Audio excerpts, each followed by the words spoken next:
मेरे आंखों के पुतली में जलोगा रसूलुल्लाह का, मेरे सीना की ऐना में नक्शा ही मोहम्मद का।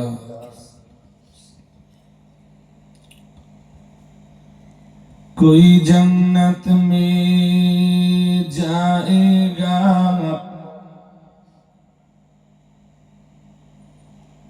कोई दोज़ख में पहुंचेगा। मैं मदीना की तरफ दौड़ेगा, दीवाना रसूलुल्लाह का। अल्लाहुम्मा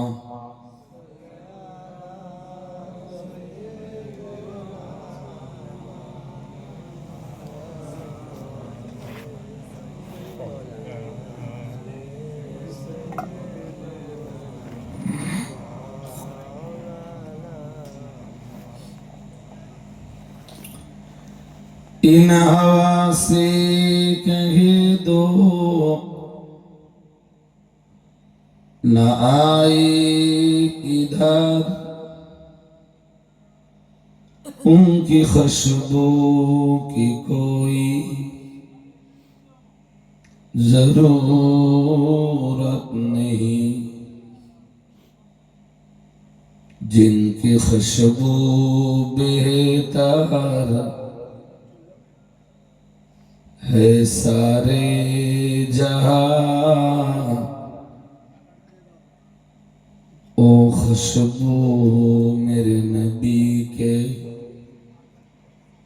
पसीना में है। अल्लाहुम्मा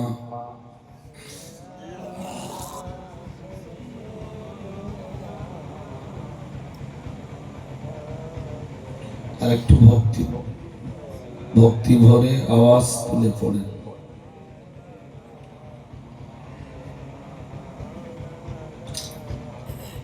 বিসমিল্লাহির রহমানির রহিম।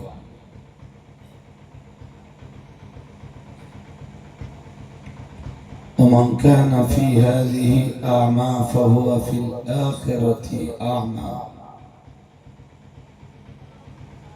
وأضل سبيلا। صدق الله المولانا العظيم।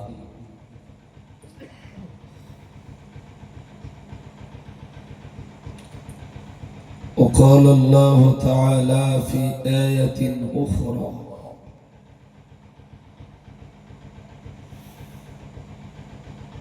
هل يستوي الأعمى والبصير؟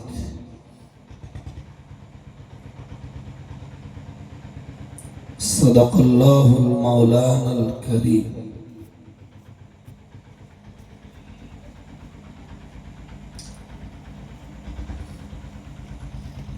আজকের মজলিসের নির্বাচিত সভাপতি সাহেব,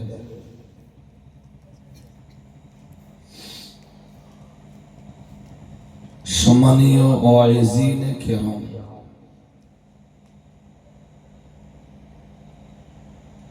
সম্মানীয় পর্দানাসীনা ধার্মিকা মমতাময়ী মায়েরা,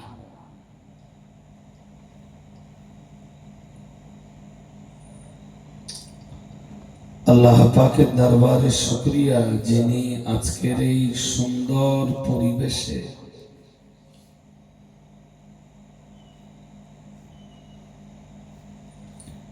এতটা রাত অবধি সবাইকে বসে থাকবার তৌফিক নসিব করেছেন।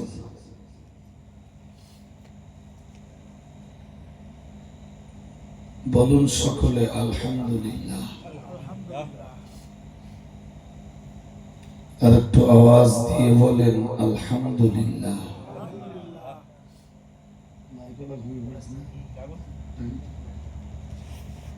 মনিটরটা বন্ধ করে দিলে সাউন্ড আরো ভালো হবে। কিন্তু ও বাচ্চাটা ঘুমিয়েছে, আমিও ডাকতে চাচ্ছিলাম না।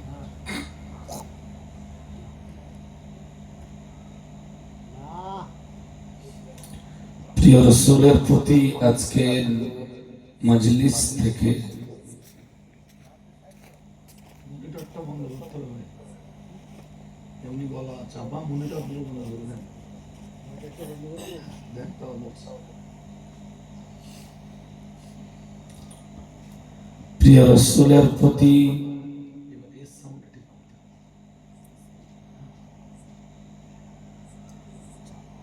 প্রিয় রাসূলের প্রতি আজকের মজলিস থেকে ভক্তিভরা কণ্ঠে সকলেই একবার সালাত ও সালামের নজরানা প্রেরণ করি। সকলে পড়ি সাল্লাল্লাহু।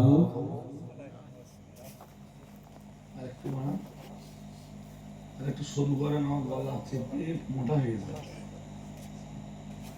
তাতে এসে আবার 1 ঘন্টা মতো ঘুম হয়নি, একটু নিদ্রামগ্ন ভাব। সবাই পড়েন সাল্লাল্লাহু আলাইহি ওয়াসাল্লাম। মনিটর একদম রাখবেন না, একদম উইদাউট মনিটর হিসাবে।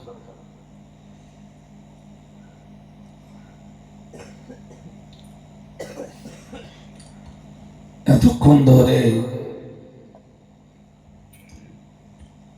বিদায়ী হযরত দিগের কাছে পরিষ্কার করতে আসুন, মনিটর বাদ দিলে পরিষ্কার হচ্ছে না।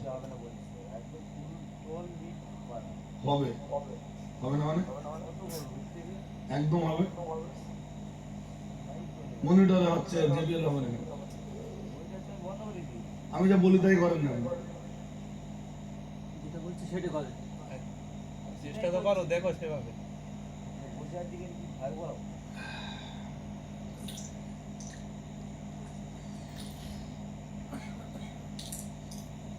এখন রাত 3:30 ছুঁই ছুঁই।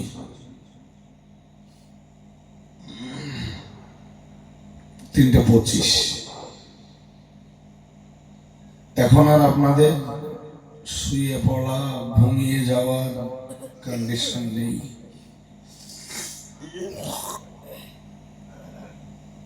কারণ একটু পরে ফজরের আজান হবে।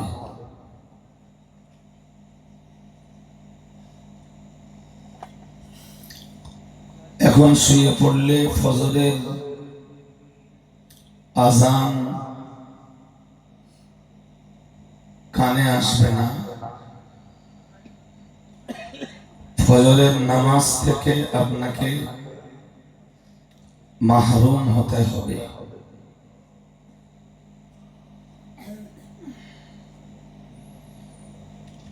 প্রিয় রাসূলের একটা কথা আছে,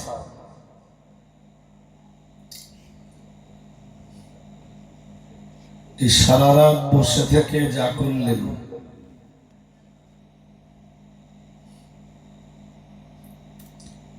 এর চাইতেও শ্রেষ্ঠ ফজরের 2 রাকাত সুন্নাত নামাজ। সুবহানাল্লাহ। আর একটু মন খুলে বলুন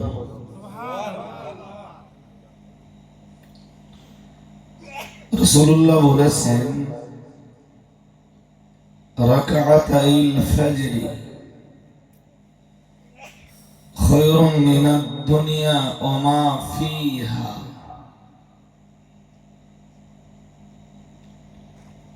ফজরের 2 রাকাত সুন্নাত নামাজ तमाम পৃথিবী ও পৃথিবীতে যা কিছু আছে তদাপেক্ষা শ্রেষ্ঠ।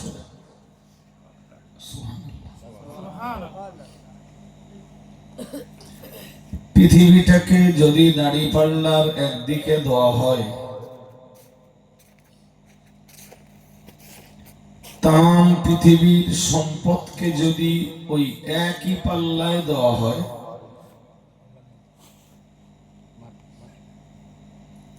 রাসূলুল্লাহ বলেন তবু ফজরের 2 রাকাত সুন্নাত নামাজের পাল্লা ভারী হয়। সুবহানাল্লাহ। আমি ফরজের কথা বলিনি, এই যদি হয় ফজরের 2 রাকাত সুন্নাতের মূল্য, তাহলে ফজরের 2 রাকাত ফরজের মূল্য কত?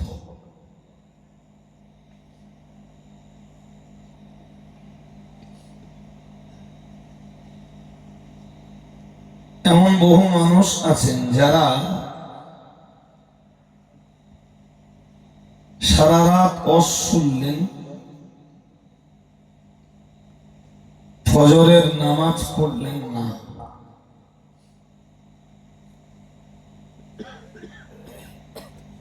মন বাইরে দেন না, আমার কথা শুনুন। বহু মানুষ আছেন যারা সারা রাত ওয়াজ শুনেছেন, ফজরের নামাজ নেই।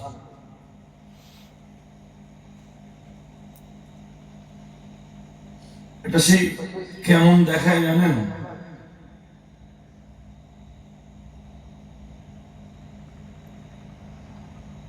পাগড়ি বাঁধা সুন্নাত,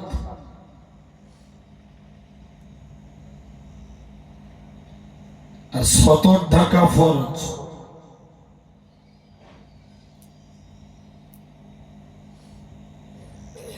তা লোকটার পাগড়ি বাঁধার মতো কাপড় নেই,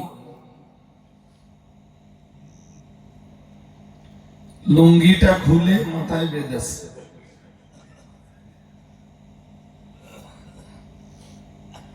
এদিকে পুরো উলঙ্গ, ওদিকে মাথায় পাগড়ি বাঁধা। আচ্ছা, শিক্ষিত মানুষেরা যদি জিজ্ঞেস করেন তুই করলি কি,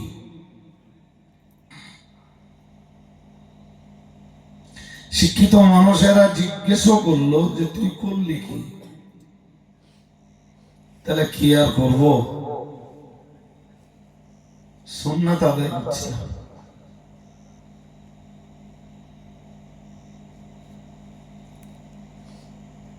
ওটা না হয়ে গেল সুন্নাত, কিন্তু সতর ঢাকা শরীয়তে ফরজ।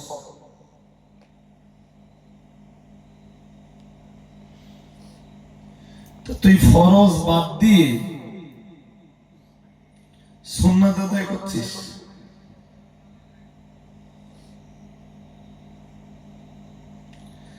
রাসূলের সুন্নাতের অবশ্যই মূল্য রয়েছে। রাসূল বলেন মান তারাকা সুন্নতি, কেউ যদি আমার সুন্নাত মূল্যায়ন না করে, সে ফালাম ইয়ানাল শাফাআতি, আল্লাহ পাকের রাসূল জানিয়েছেন হাসরের ময়দানে আমার শাফাআত তার নসিবে জুড়বে না। বলুন নাউযুবিল্লাহ। যারা আছেন একটু কাছের দিকে আসবেন সব। যদি চেয়ারগুলো ছাড়া সম্ভব হয়, কিছু যদি মনে না করেন, যাদের মাথা কোমরে অসুবিধা আপনি থাকলে আমি রাগ করবো না। বাজি একদম পিছনের সারিতে যারা বসে আছে চটে আসেন, একটু কাছে আসেন।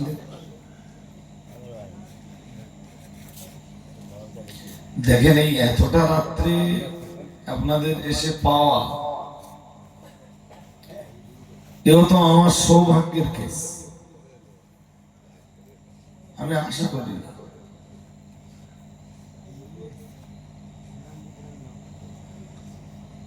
আরে ভাই এমনি মাঘ মাসের শেষ সপ্তাহ, টাইম ছিল, শেষ পুরো হ্যাঁ এমনি মাঘ মাসের শেষ সপ্তাহ, তাতে আমার শিডিউল টাইম ছিল রাত 2টায়। আমি অনেক আগে থেকে শুনছি যে আপনাদের দুজন বক্তা অ্যাবসেন্ট, এই জন্য আমি এসে কিছু বলিনি, এসে শুধু বলেছি আমার টাইম কটা। একটা মজলিসের 2টো বক্তা অফ হলে জলসার আয়োজক মন্ডলীতে যারা আছেন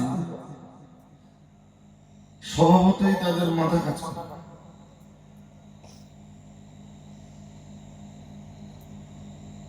আর এগুলোই বা কি নীতি, কি আদর্শ আমি বুঝি না ভাই।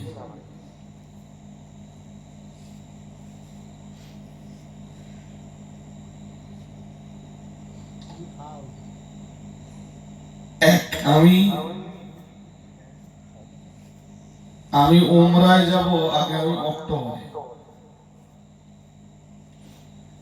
অক্টোবর মাসে যা দাওয়াত আছে এখন থেকে রিটার্ন করছি, মানে হয় আমাকে ছেড়ে দিতে হবে আর নইলে আপনাদের ডেট আগে বলে করতে হবে।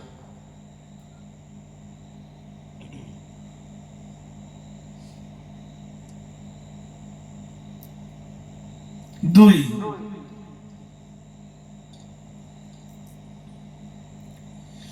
রাসূলুল্লাহ তার জিন্দেগিতে কখনো ওয়াদার মুখলিফ হননি। ভাষাটা কঠিন হয়ে গেল। রাসূলুল্লাহ কখনো তার ওয়াদা, প্রতিশ্রুতি ভঙ্গ করেননি। সুবহানাল্লাহ, সুবহানাল্লাহ। আর একটু মন খুলে বলুন, সুবহানাল্লাহ। পুরো পরিস্থিতি রাসূলের বিপরীতে।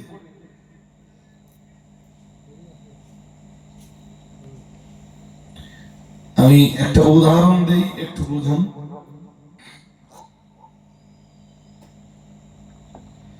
হিজরতের 6ষ্ঠ বছর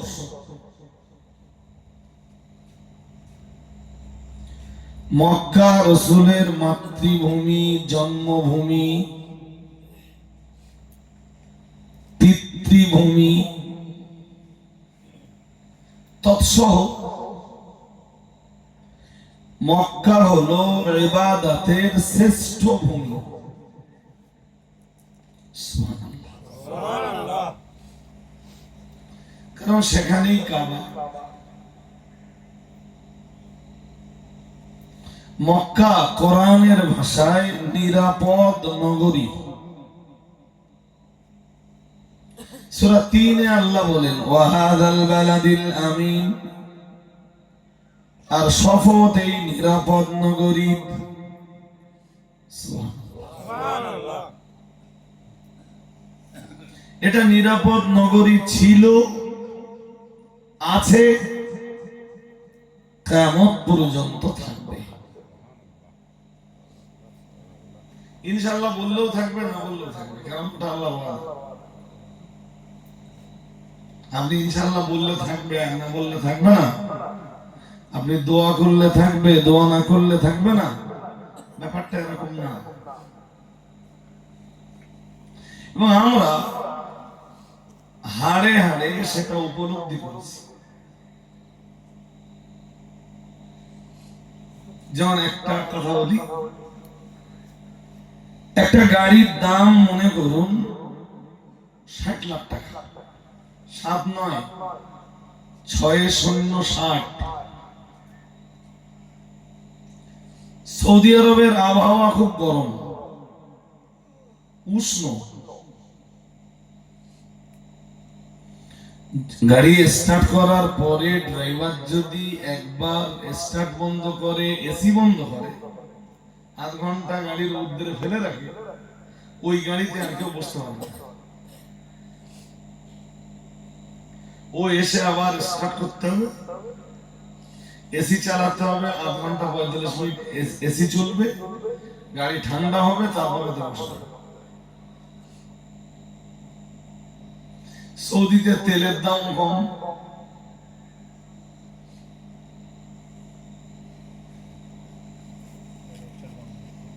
আমাদের চাইতে অনেক কম। এমনি আমাদের সাথে টাকার ফেরাবাটা তো 24-25 টাকা, আমরা 24-25 দিলে ওরা আপনাকে 1 রিয়াল দেবে।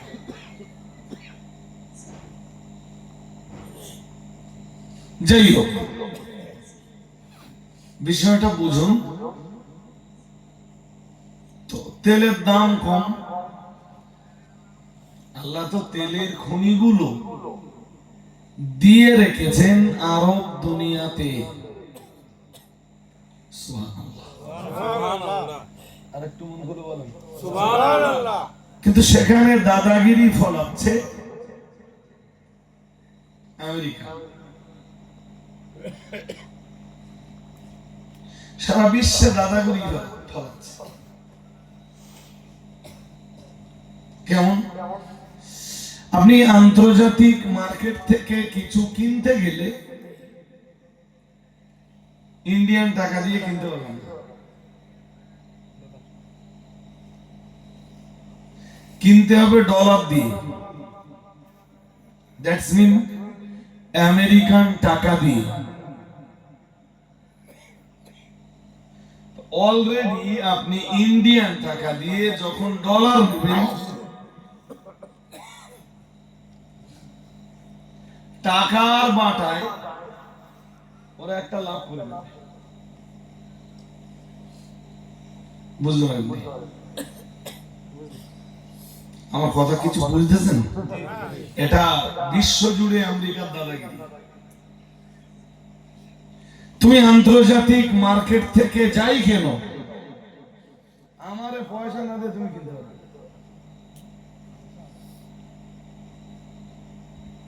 ইসলাম এই জিনিস সহ্য করে না।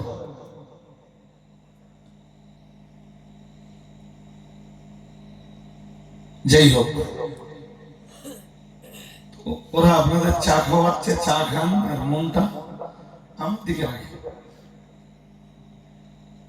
তো একটা গাড়ির দাম ধরুন 60 লাখ টাকা, গাড়িটা ড্রাইভার এলো,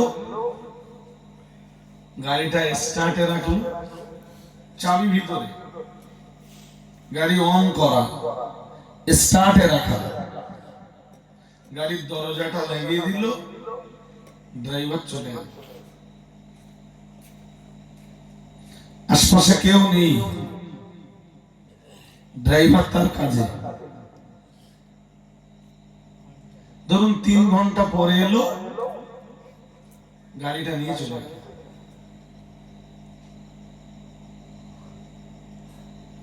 ষাট লাখ টাকার একটা গাড়ি,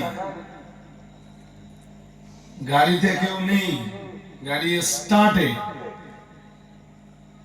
গাড়িতে চাবি, দরজা টানলে খুলে যাবে, চোর নেই।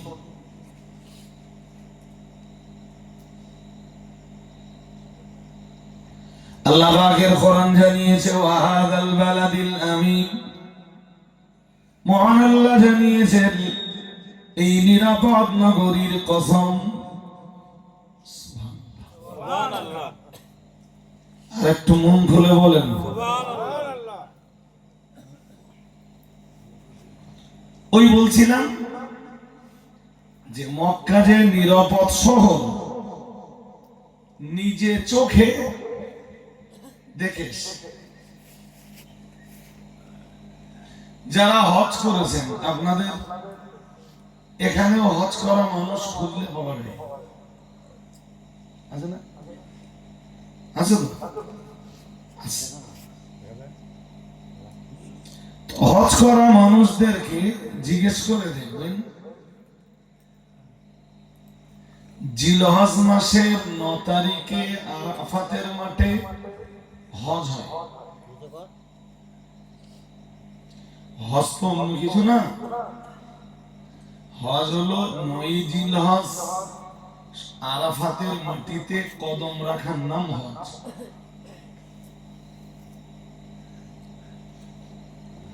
এবার দোয়া, দরুদ, তওবা, ইস্তেগফার, সূরা, কেরাত যে যত পড়তে হবে। হজ মানে আর অন্য কোনো কাজ নেই।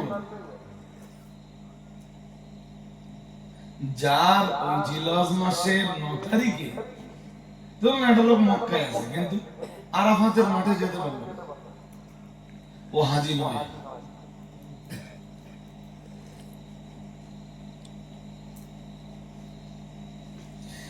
যার উকুফে আরাফাত ছেড়ে গেল সে হাজি নয়। তো জিলহজ মাসের 9 তারিখ আরাফাতের মাঠ সারাদিন। এরপরে হাজিরা ওখানে মাগরিব না পড়ে, মাগরিবের রক্ত চলে আসবে আরাফাতে, কিন্তু মাগরিব পড়বে না। ওখান থেকে হাজিরা আসবে মুজদালিফায়। মুজদালিফায় এসে মাগরিব আর এশা মুজদালিফার মাশআরুল হারামে পড়বে। কথা মন দিয়ে শুনুন। মাশআরুল হারাম এমন এক মসজিদ, যে মসজিদের বিবরণ আল্লাহ কোরআনুল কারীমে নিজেই জায়গা করে দিয়েছেন। আরেকটু মন খুলে বলেন সুবহানাল্লাহ। কোরআনে কতগুলো মসজিদের নাম পাওয়া যায়, তার ভিতরে ওই মুজদালিফার মসজিদের নামটা আছে, মাশআরুল হারাম। খুব মন দিয়ে শুনুন। মাশআরুল, বলুন দুই একবার বলেন, মাশআরুল হারাম। ভাই মসজিদ আমি জামাত পাইনি। হ্যাঁ, এবারে ফজর পেয়েছিলাম জামাতে, আর মাগরিব এশার জামাত কোনোবার পাইনি। আমরা আস্তে আস্তে জামাত হয়ে যাই। আমরা যখন হেঁটে হেঁটে মুজদালিফায় ঢুকি তখন তো 12টা বাজে। কেমনে এসব জামাত?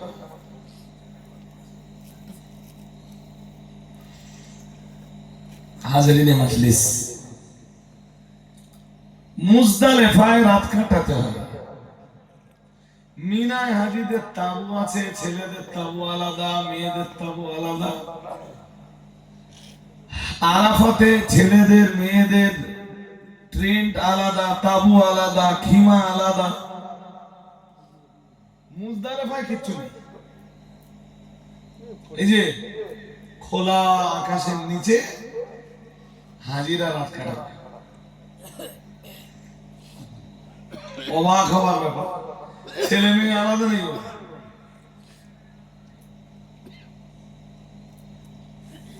তা আমার তো নিজে চোখে দেখা, একবার না 4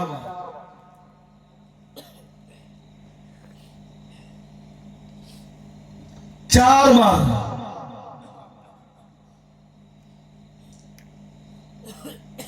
এই একজন পুরুষ শুয়ে আছে, ধরুন পাশে ওনার স্ত্রী শুয়ে আছে, কি মা শুয়ে আছে। হয়তো 1 বিঘা কি 1 হাত দূরে অন্য আর একজন পুরুষ শুয়ে আছে।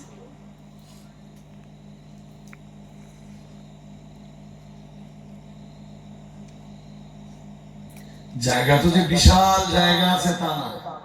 ওই জায়গাতে ধরুন 30 লক্ষ মানুষ ওই আকাশের নিচে থাকবে, খোলা আকাশের নিচে। বাট ফজরের আজানের আগে সবাই উঠে পড়বে। কেউ অভিযোগ করিনি আজ পর্যন্ত। বড় মজার কথা, আমার মাথার কাছে ধরুন একটা ব্যাগ আছে, ব্যাগে 3 লাখ টাকা আছে, ইন্ডিয়ান টাকা। আমি উঠে দেখছি আমার কাছে, আমার মাথার কাছে ব্যাগ মাথার কাছে আছে।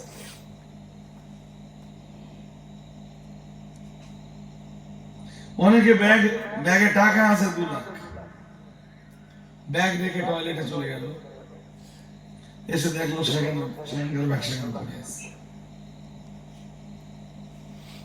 সুবহানাল্লাহ বললেন না তো? আর একটু মন খুলে বলুন, আমাদের দেশে এটা সম্ভব?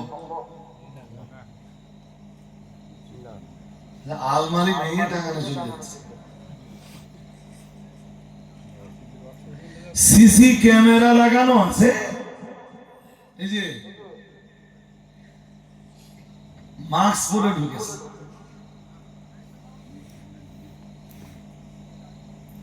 সিসি ক্যামেরার ফুটেজ পুলিশকে দিয়েছে, পুলিশ বলছে আমি ধরবো কি করে, মাস্ক লাগানো।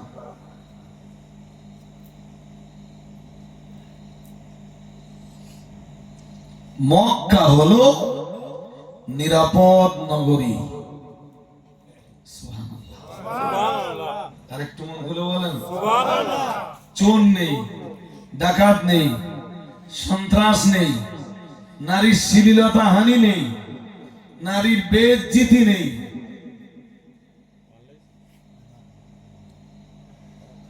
কোন নারী, কোন মা, কোন বোন ঘুম থেকে উঠে আজ পর্যন্ত বলিনি যে কেউ আমার বেইজ্জতি করেছে।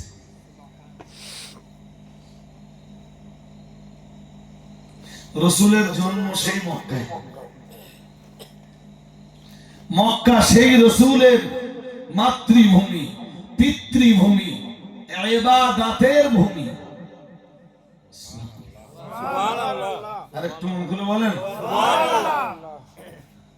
কিন্তু আবু জাহাল, আবু লাহাব, উতবা, সায়বা, রাবেয়া, ওলীদ বিন মুগিরা, আস ইবনে ওয়াইল, এদের অত্যাচারে পড়ে 53 বছর বয়সে রাসূল চোখের পানি ঝরাতে ঝরাতে মক্কা ছেড়ে দিলেন।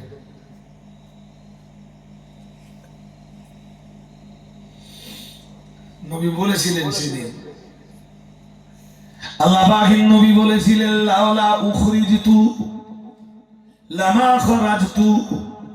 আল্লাহ পাকের রাসূল বলেছিলেন, ও সাহাবীরা, আমি মক্কাকে এতই ভালোবাসি, মক্কা শহরকে এত মহব্বত করি যে লাউলা উখরিজতু, যদি আমাকে বার করে দেওয়া না হতো, লামা খরাজতু, আমি মুহাম্মাদুর রাসূলুল্লাহ সাল্লাল্লাহু আলাইহি ওয়াসাল্লাম কখনোই আমি মক্কা শহরকে ছাড়তাম না।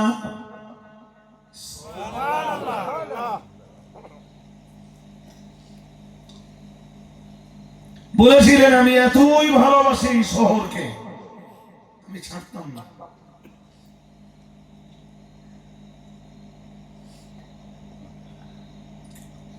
মদিনায় গেলেন, মদিনায় মক্কায় আসার জন্য মনটা কাঁপতো।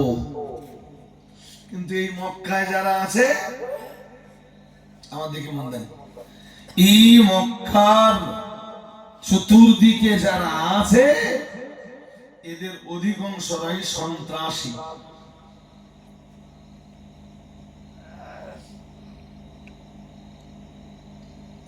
রাসূলুল্লাহ মক্কায় ফিরবেন, সে তো সুদূর পরাহত। এরা মক্কা থেকে সেজে মদিনায় যাচ্ছে রাসূলকে মারতে। নাউজুবিল্লাহ বলেন। আরে ভাই, তারই ফল তো ওহদের যুদ্ধ। ওহদের যুদ্ধ তো রোমানদের সাথে হয়নি, পার্সিয়ানদের সাথে হয়নি। ওহদের যুদ্ধ হলো তো কুরাইশদের সন্ত্রাসীদের সঙ্গে।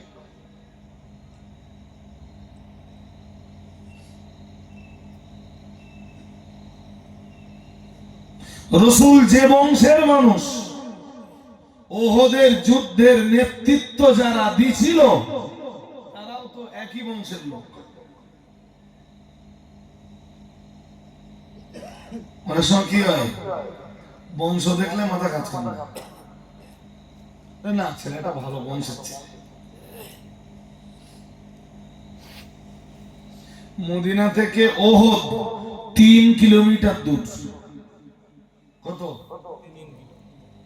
জোরে বলেন। 3 কিলোমিটার। কথা বললে আপনাদের ঘুম লাগবে না। কারণ ঘুম পাওয়ার টাইম। আর মক্কা থেকে ওহদ 450 কিলোমিটার দূর। কত? 450। মদিনা থেকে 3 কিমি আর মক্কা থেকে 450। আপনি গেলে আমার কথা মনে পড়বে না। মসজিদ নববী চত্বরে ঘুরবেন, রাসূলের রওজার আশপাশে ঘুরবেন, আর ওহদ পাহাড় ওখান থেকে দেখা যায়। বিশাল পাহাড়, অত বড় পাহাড় মদিনায় নেই। যার তলায় আছে সোনা। কি আছে? আমেরিকা বহুবার চেষ্টা করেছে ওহদ পাহাড় কিনে নিতে, পারেনি, পারবেও না। কেন পারবে না জানেন? বুখারী শরীফের হাদিসে এসেছে, প্যারা রাসূল জানিয়েছেন, হাযা জাবালুন ইউহিব্বুনা ওয়া নুহিব্বুহু। প্রিয় নবী মুহাম্মদুর রাসূলুল্লাহ সাল্লাল্লাহু আলাইহি ওয়াসাল্লাম, আল্লাহ পাকের নবী জানিয়ে দিয়েছেন, ও সাহাবীরা মনে রাখো, হাযা জাবাল, এটা এমন একটা পাহাড়, রাসূলুল্লাহ জানিয়েছেন, ইউহিব্বুনা, যে পাহাড়টা আমি আর আমার সাহাবীদেরকে খুবই মহাব্বত করে। আরেকটু মন করে বলুন সুবহানাল্লাহ। নবীজি বললেন, ওহদ এমন পাহাড়, যে পাহাড় আমাদেরকে ভালোবাসে। ঘুম পাচ্ছে? ঘুম পেলে আমি সালাম করে শেষ করতে। আমি এসে পৌঁছে গেছি মানে কারো চিটিংবাজ বলবে না, না আমারে বলবে না, যারা দাউদ করবে তাদের বলবে, সে দরজা বন্ধ হয়ে গেছে। রাসূল বললেন, ওহদ এমন পাহাড় আমাদেরকে ভালোবাসে। আবার বললেন, মুহিব্বুহু, ও সাহাবীরা মনে রাখো, ওহদ এমন এক পাহাড়, যে পাহাড়কে আমি মুহাম্মদুর রাসূলুল্লাহ সাল্লাল্লাহু আলাইহি ওয়াসাল্লাম, আমি এবং আমার সাহাবীরা মহব্বত করে। সুবহানাল্লাহ। আরেকটু মন খুলে বলুন না। এই প্যান্ডেল যেমন করেছেন না, ওদের এর চাইতে 3-4 গুণ কি 5-6 গুণ বড় একটা জায়গা আছে, পাঁচিল দিয়ে ঘেরা।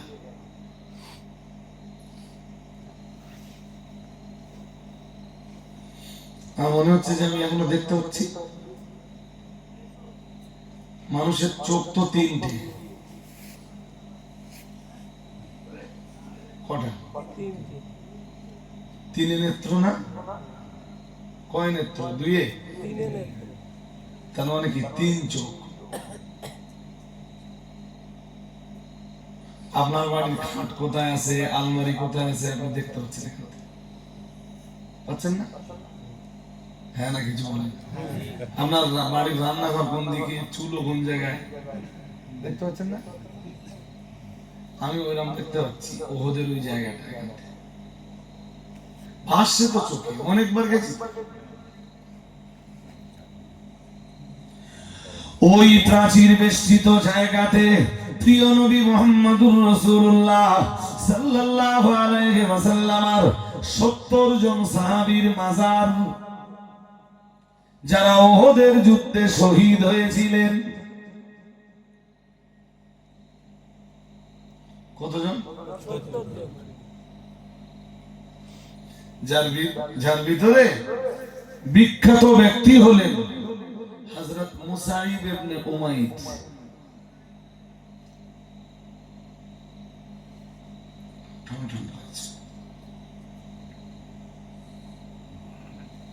মুসাইব ইবনে, হ্যাঁ চল ঠিকঠাক উচ্চারণ করলে কেমন হয় জানেন? মুসআব ইবনে উমাইর।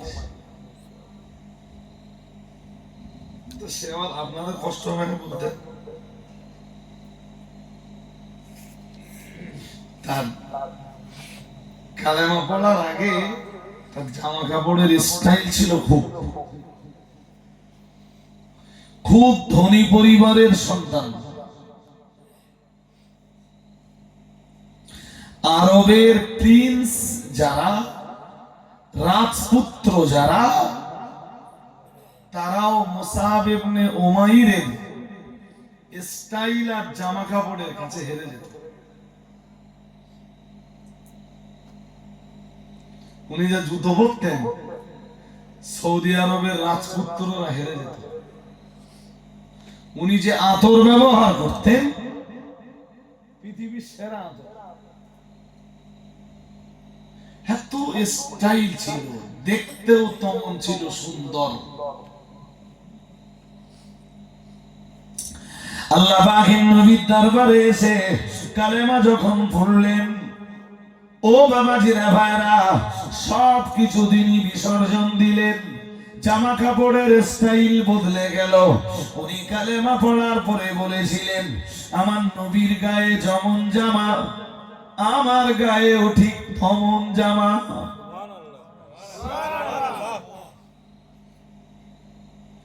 যার স্টাইল ছিল এত বেশি, কালেমা পড়ার পরে বললেন আমার নবীর গায়ে যেমন জামা আমার গায়ে তেমন জামা। যার জামা কাপড়ের স্টাইলের কাছে আরবের প্রিন্স তথা রাজপুত্ররা হেরে যেত, তিনি বললেন আমার আর আজ থেকে জামা কাপড়ের কোন স্টাইল থাকবে না। বাড়ির সবাই বিরোধী বলো ইসলামে। বাড়ি থেকে ওনাকে বলা হলো যে তুমি যখন দরবারে নবাবিতে গেলে, তোমার বাবার সম্পদ, মায়ের সম্পদ, তুমি আর কিছু পাবে না। আল্লাহ পাকের নবী সাহাবী মুসাইব ইবনে উমাইর তাও মেনে নিলেন। বললেন আমার বাবার সম্পদ দরকার নাই, আমার মায়ের সম্পদ দরকার নাই। দুনিয়ার এই সম্পদ নিয়ে আমি কি করব যদি আমি পরকালে জান্নাত না পাই? আল্লাহ পাকের নবী সাহাবী হযরত মুসাইব ইবনে উমাইর বলতেন, দুনিয়ার সম্পদ আমার আর দরকার নাই, আমার এখন প্রয়োজন হলো আল্লাহর জান্নাত।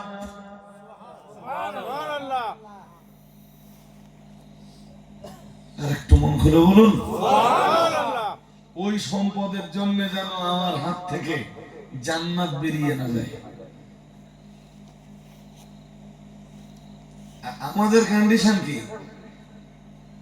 জান্নাত পাবো না পাবো, আমাদের দরকার কি? কথা বলেন টাকা। কি দরকার? আমি কাল রাত্রে বলছিলাম তো, সে কালকে উঠেছি ওই রকম ভাই, সে ভোরবেলা। তো সে জলসাটা প্রতি বছর ভোরবেলা করি আমি। আমাদের সময় থাকে আমার 2টা থেকে 5টা প্রত্যেক বছর। আর লোক এর চেয়ে বড় প্যান্ডেল, পুরো প্যান্ডেল প্যাকটা। শ্রোতা সন্ধ্যাবেলা বেরোবে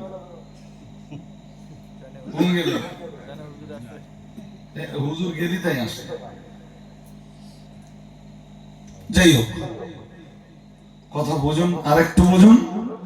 কাল বলতেছিলাম যে একটা গরুর দাম কম করে কোরবানির সময় ছোটখাটো গরু হলো 30,000।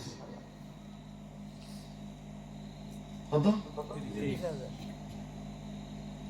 একটা ছাগলের দাম মোটামুটি ছাগল হলে কোরবানির সময়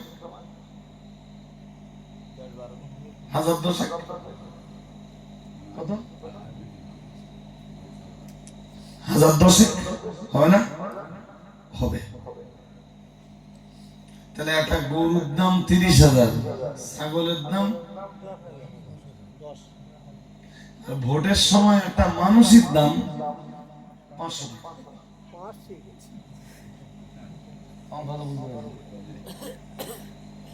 ভোটের সময় ভোট বিক্রি হয় কত? কত? 500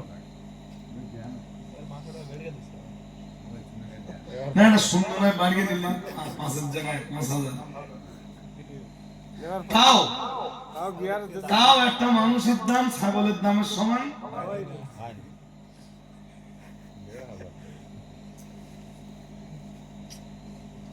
রাগ করছেন নাকি? ও ভোট বিক্রি করে দিলে। আজকে সকালে কেউ একজন আমার গাড়ি দিচ্ছে, ফোন করে। কি বিষয় আমি বলতে যাচ্ছি ভাই, আমার একটা বক্তৃতার ফল, যার সার কথাটা আমি এরকমটা বলেছি যে কুড়ুল গাছ কেটে জঙ্গল ফাঁকা করে দিচ্ছে, এরপরেও গাছের সমর্থন কুড়ুলের দিকে। তাহলে কেন? জঙ্গলের গাছগুলোর জিজ্ঞেস করা হলো, তোদের কেটে ফাঁকা করে দিচ্ছে কুড়ুল, অথচ তোরা কুড়ুলের সমর্থন দিচ্ছিস। জঙ্গলের গাছগুলো তখন বলছে, ও আমাদের কেটে দিলে কি হবে, আমাদের জাত ভাই।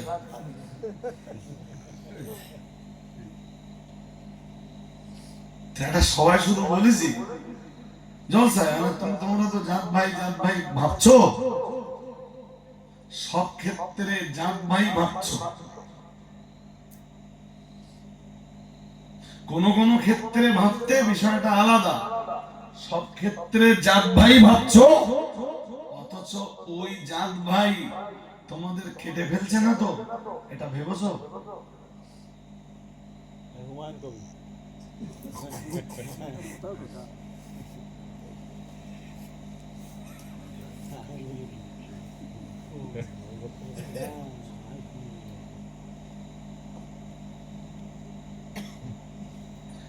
ভাই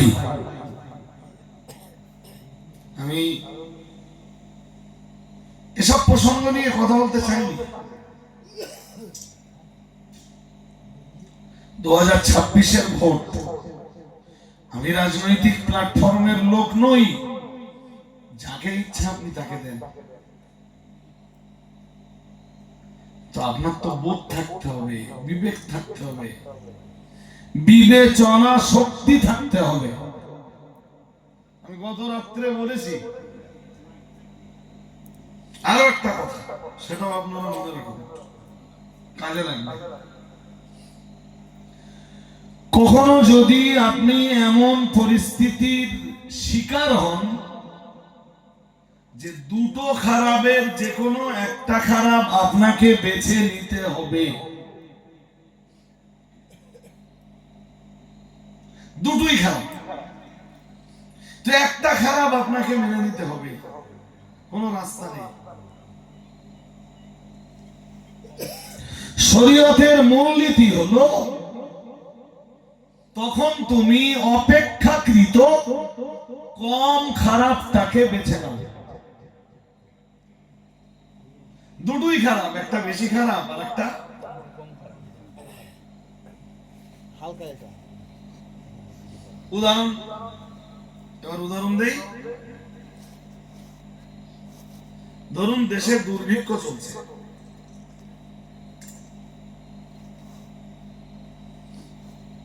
খাবার নেই, মানুষ ক্ষুধার যন্ত্রণায় অস্থির হয়ে যাচ্ছে, খাবার না পেলে আরো বাঁচে না। আমি বলছি না কথা, কোরআন বলেছে, ফামানিদতুররা ফি মাখমাসাতিন গায়রা মুতাজানিফিল লিইসমিন ফাইন্নাল্লাহা গাফুরুর রহিম।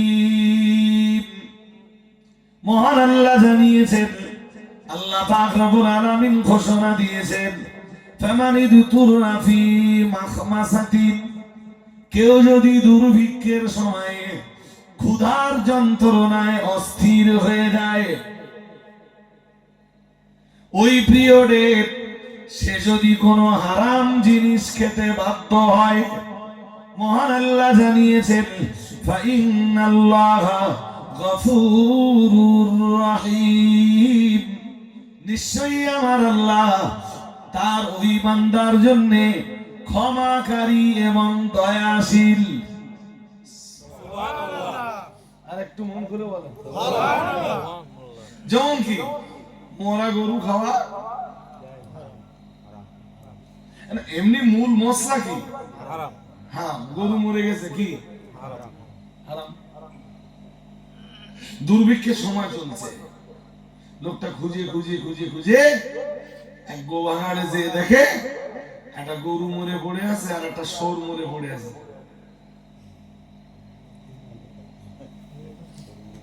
একটা গরু আর একটা কি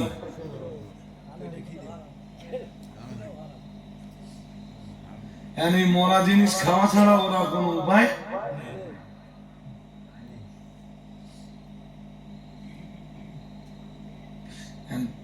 গরু হারাম, একক হারাম, মরে গেছে তাই হারাম, তাই তো? গরু বেঁচে থাকলে তো জবাই করতে খেয়ে নিতে পারত, হালাল ছিল। আর শুকর হারাম, চাঁদ হারাম, মরাও হারাম। এক হারাম না দুই হারাম? দুই হারাম। যদি মনে করে সেই মরাই যখন খাচ্ছি সরটা খাই, আমি শরীরগ্রস্ত খাওয়া হয়নি কোনো কালে, আজকে যখন মরাই খাচ্ছি সরটাই খাই, চলবে নি? কেন চলবে নি? এখনো তোমার কাছে একটা অপশন আছে, বেশি হারামের তুলনায় কম হারামটাকে কবুল করা।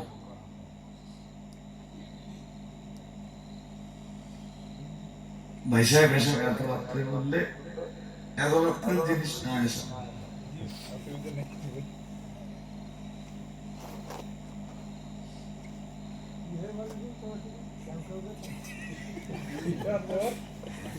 চাষি কি বলতে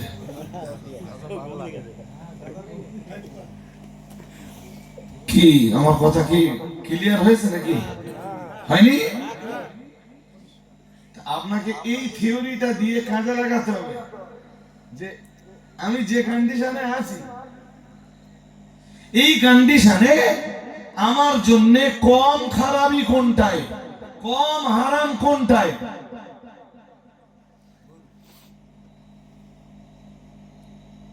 সেইটা আপনাকে বেছে নিতে হবে, যেটায় বেশি খারাপই ছেড়ে দেন,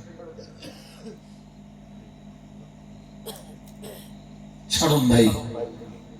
মুসাইব ইবনে উমাইর পিতৃভূমি ছাড়লেন, বাবার ঘর বাড়ি ছাড়লেন, বাবার টাকা পয়সা ছাড়লেন, নিজের জীবনের স্টাইল ছাড়লেন, সব ছেড়ে আজ তিনি ফকিরের বেশে, কালেমাওয়ালা ফকিরের বেশে আমার রসুলের দরবারের একজন মেহমান। আর একটু মন খুলে বলো না, ওদের যুদ্ধের পরে রসুল সাহাবীদেরকে যখন কাপড় পরাচ্ছেন, কাপড় মিন্স যারা শহীদ হয়েছে, মুসাইব ইবনে উমাইরের লাশ যখন রাসূলের সামনে এলো, প্যারা নবী মুহাম্মদুর রাসূলুল্লাহ সাল্লাল্লাহু আলাইহি ওয়াসাল্লাম মুসাইব ইবনে উমাইরের কাফনের কাপড় যখন পরাচ্ছিলেন, কাফনটা যখন শর্ট হয়ে যাচ্ছিল, ওই 70 জন মুসলিমের কাফনের কাপড় দেওয়ার মতো পয়সা মুসলমানদের কাছে তখন ছিল না। কষ্ট না, কষ্ট নয়, জোর করে বলে না, 70 জন শহীদ হয়েছে, তাদের কাফন দিবেন মুসলমানরা, এইটুকু টাকা মুসলিমদের কাছে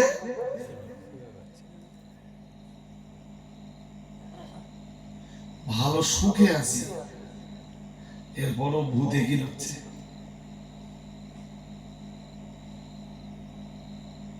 কিসে কি হচ্ছে? ভূতে ভূতে কি হচ্ছে কিনা দেখেন, ভালোই আছে, এরপরও লটারি কাটে। কিসে কি হচ্ছে? কথা বলে আমার ঘরের মা বোনেরা ভালোই আছে, এরপরও মহিলা সমিতি আছে না নেই? আছে আছে তাহলে কিসে কি হচ্ছে? ভূতে বলেছে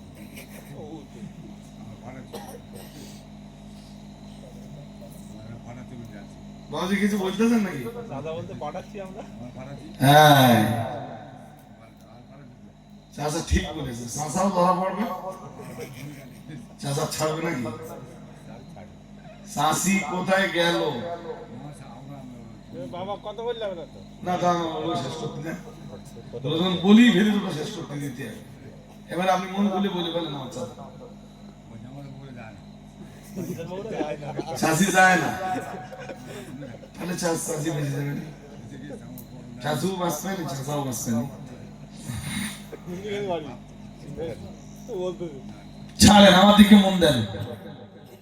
এই যে সামান্য সম্পদের জন্য ইসলাম শেষ করে দিয়েন না ভাই। কি কি হবে লটারি কেটে কটা লটারিতে মত্ত হয়েছেন, কি হবে? কি হবে ওই কটা সুদের টাকায়?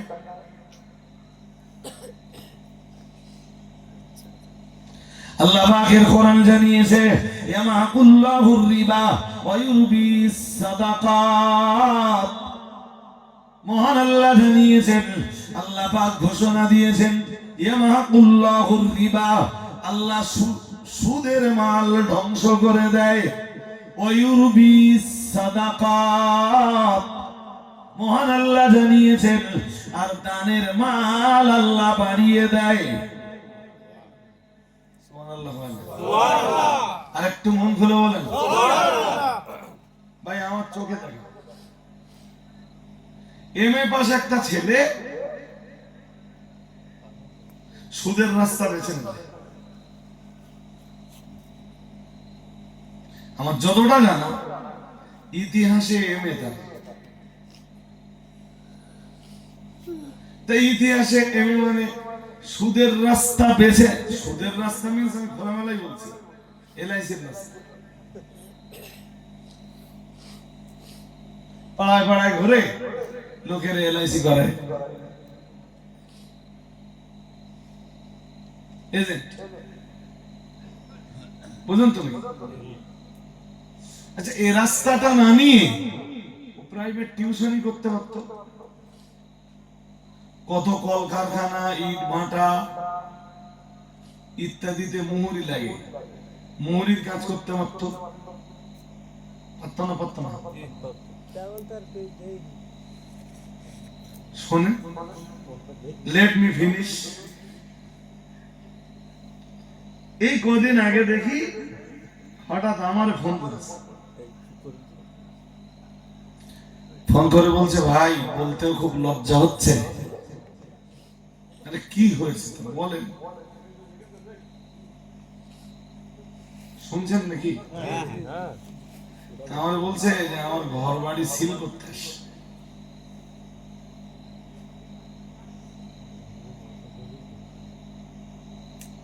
তার মানে ঘর বাড়ি করেছে, লোন নিয়ে সে লোন আর শোধ দিতে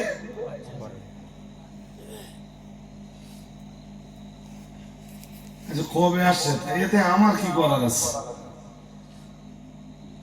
না আপনি অমুক জায়গায় একটু যদি বলে দেন তো ওরা যদি আটকাতে পারে, তো ভাই কোর্টের রায় না হওয়া পর্যন্ত, সাধারণত আমার জানা কোর্টের রায় না হওয়া পর্যন্ত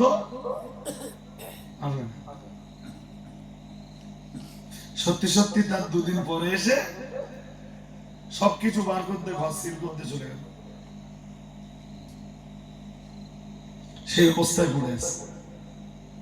আমার তখন কোরআনের এই আয়াত মনে হলো, কোরআনে আল্লাহ বলেছেন ইয়ামাহুল্লাহুর রিবা, সুদের মাল আমি ধ্বংস করি, ওয়া ইউরবিস সাদাকাত, আর দানের মাল আমি বাড়িয়ে দেই,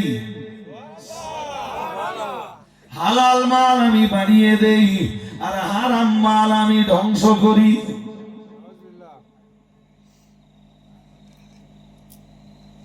ভাই আর একটু মন দিলে বাস্তবতাটা বুঝবেন।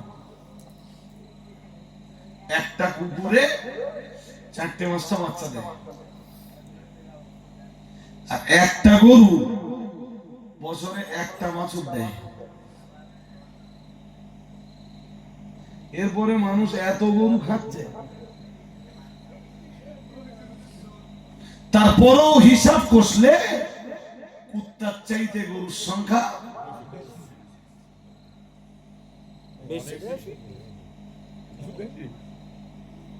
মানে হালালে বরকত দেখে জোরে বলেন আল্লাহ, আর হারামে কখনো বরকত।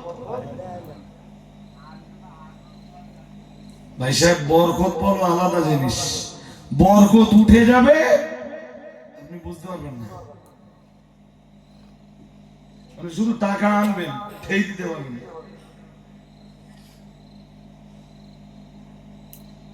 আল্লাহকে ভয় করুন। আমার কাছে এই ভোরবেলা লম্বা ওয়াজ শুনতে হবে না, অনেক ওয়াজ শুনছিলেন।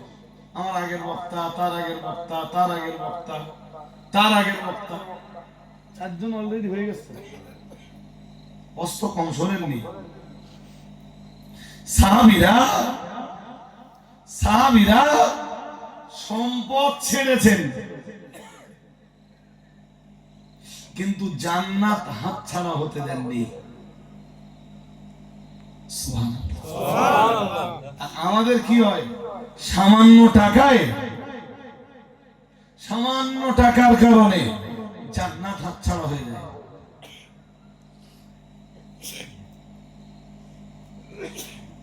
ভ্যানওয়ালা সারাদিন ভ্যান চালালে বাড়ি আসার সময় 50 টাকার লটারি, হাড় ভাঙা পরিশ্রম করলে করে 1000 টাকা মতো ইনকাম হয়েছে, ইঞ্জিন ভ্যান চালায়, বাড়ি আসার সময় উঠতে 50 টাকা টিকিট। হ্যাঁ না বলবেন তো? হ্যাঁ, এর মানে ভাই অন্য কিছু না। ওই আগে বলেছি সুখে খেলি, বলেন তা কি লচ্ছে কিনা দেখেন। ও তো ভালোই আছে, ওরা লটারিতে যাওয়ার দরকার আছে?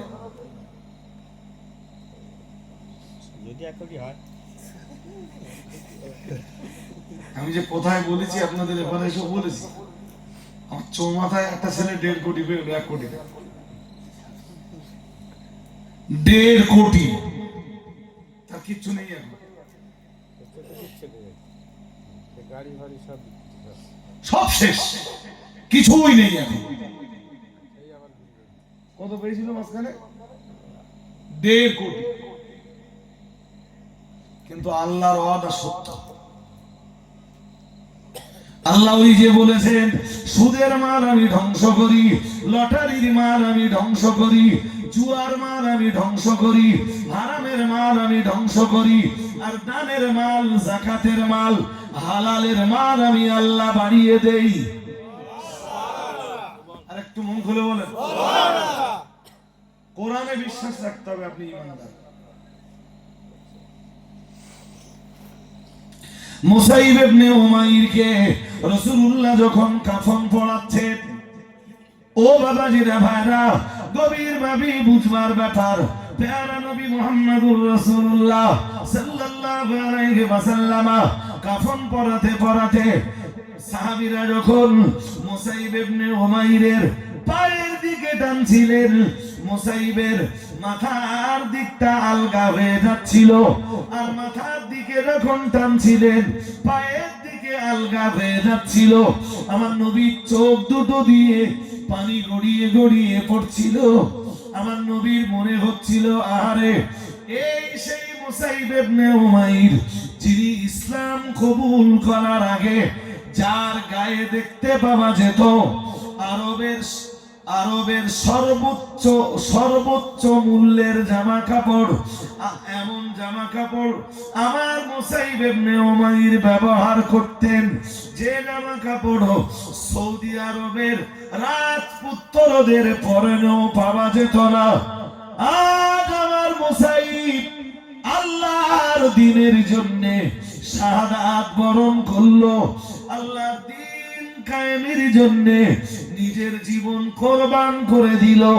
আর আমি মুহাম্মদুর রাসূলুল্লাহ সাল্লাল্লাহু আলাইহি ওয়াসাল্লাম, আমি তার পরিপূর্ণ কাফনের কাপড়টাও দিতে পারলাম না।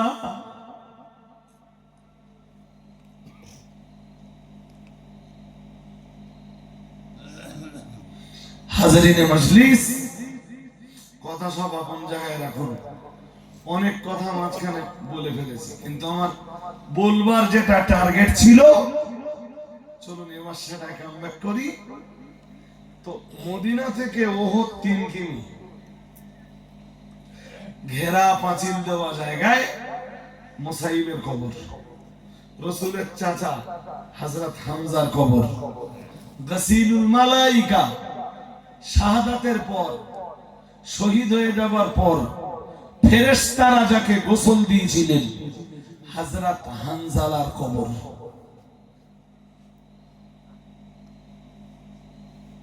আল্লাহু আকবার। রাসূলের এক সাহাবী ছিলেন আমর ইবনুল জামুহ, ভালো চলতে পারতেন না, পায়ের অসুবিধা। আর যাদের পায়ের অসুবিধা তাদের জন্য যুদ্ধ নেই। লাইসা আলাল আ'মা হারাজুন, মহান আল্লাহ জানিয়েছেন অন্ধদের উপরে যুদ্ধের হুকুম নেই।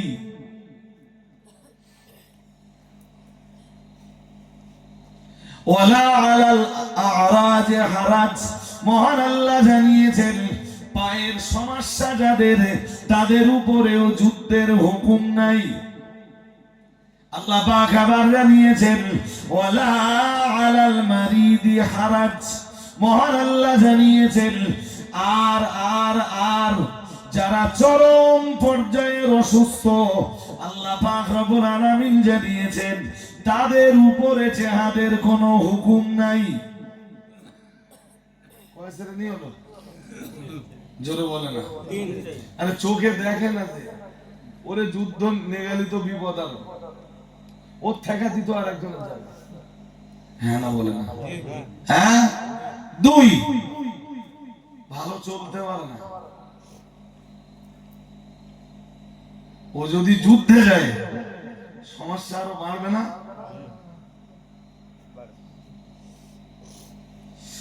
3, এমন অসুস্থ যে বিছানা ছেড়ে উঠতে পারছে না, তো ও যুদ্ধে দিয়ে কি লাভ? এমনিতে তাই রাসূল ঘুম পাচ্ছে নাকি? এ ভাই সাহেব ঘুম পড়েছে? ভাই সাহেব এই হয়ে গেছে, দেখেন কটা বাজার মধ্যে 4:27, 4:48 মনে হয় রক্ত চলে যাবে। এক কাজ করি, চল যেটুকু বলার আমি বলি, তার আগে উঠে দাঁড়ান, সালামটা পড়ে নিয়ে আর একটু তত্ত্বারে উঠে দাঁড়ান। উঠুন সবাই। এই যে কথাগুলো বলছিলাম এগুলো বলবো, বলো ইয়া নবী সালাম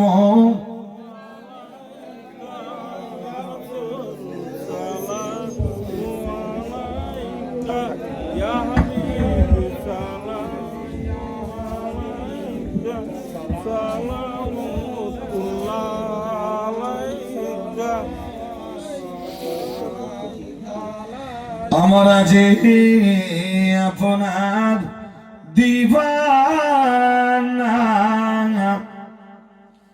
আপনি যে ঠিকানা কবে যাব আবার মদিনা পাঠালাম সালামের নজরানা ইয়া নবী يا رسول سلام عليك يا حبيبي سلام عليك سلام الله عليك নবীদের সরদার সাজিয়া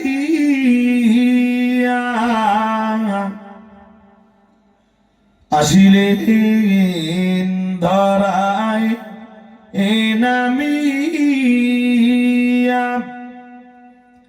শোনালেন কোরআনের বাণী আমিনার নয়নের মনি ইয়া নবী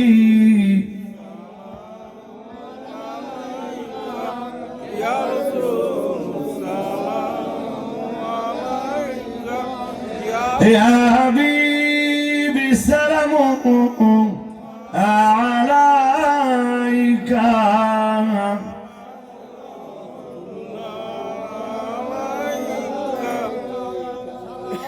तुम्हारी वासी इला दिया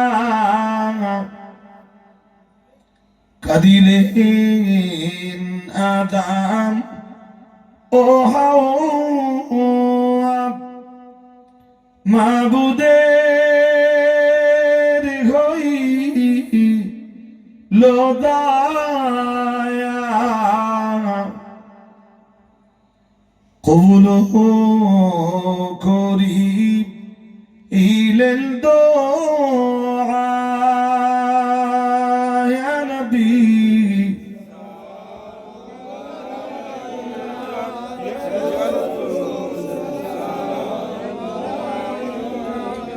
ইয়া হাবিবি সালামু আলাইকা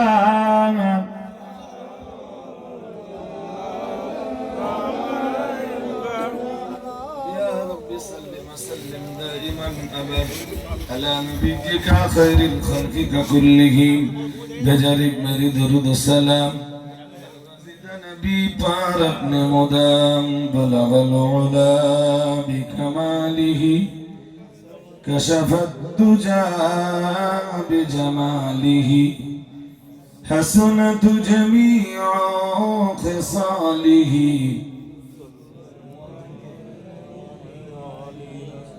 আসি আজান কটায় ও ঠিক আছে আমরা 5:10 পর্যন্ত হয়তো যাব না তো আজানের রক্ত পর্যন্ত তো যাই হাজারি মাজলিস সালাম পড়ে নিয়ে আমরা আর একটু তথ্য যা আমার কথা বলতে আর একটুখানি বাকি আছে সেটা হলো কি বোঝাচ্ছিলাম মদিনা থেকে ওহদ 3 কিমি আর মক্কা থেকে ওহদ 450 কিলোমিটার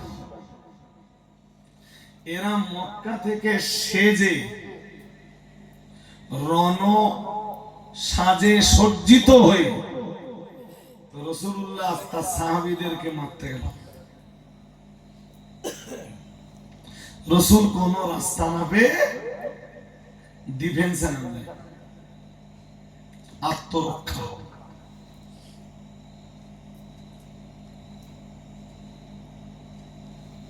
ঠিক এইভাবে রাসূলের জীবনের 6 বছর কেটে গেল কত 6 বছর তো ওই যে কাবার প্রতি ভালোবাসা মাতৃভূমির প্রতি টান ইবাদত ভূমির উপরে আন্তরিকতা এই প্রায় রাসূলের মনের ভিতরে উদয় হতো, কবে কাবায় ফিরে যাব। একদিন রাসূল স্বপ্ন দেখছেন যে সাহাবীদেরকে নিয়ে কাবা তওয়াফ করছে।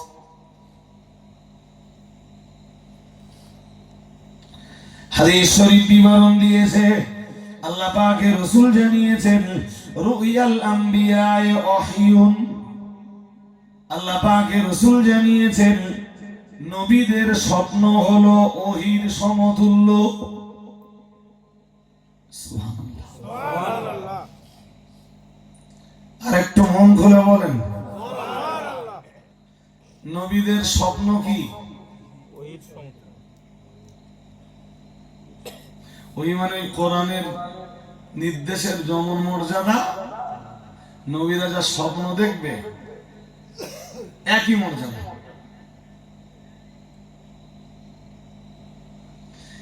এই স্বপ্নের ভিত্তিতেই তো কোরবানি। হ্যাঁ না কিছু বলেন? আজানে যে শব্দগুলো বলা হয় সেও স্বপ্নে পাওয়া। সুবহানাল্লাহ, সুবহানাল্লাহ। কোথায় পাবো?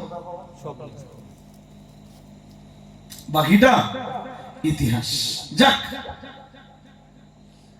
তো মদিনায় যাবার পরে 6 বছর কেটে গেছে। রাসূল এই স্বপ্ন দেখার পর 1400 সাহাবী নিয়ে বেরিয়েছেন। কত? 1400 সাহাবীর সঙ্গে, মানে হলো লড়াই করা যাবে। বদরে 313 জন নিয়ে লড়েছেন, ওহদে ছিল 1000, কেটে গেল 300, থাকে কত? 700। ওই 700 নিয়ে লড়েছেন। আর আজকে কত? 1400। তো মাথা ঠান্ডা, মাথা গরম হয় না যে এবার ওরা এতদিন আমাদের এরিয়ায় আসতো মারতে, এবারে মেরে কামায় ঢুকবে।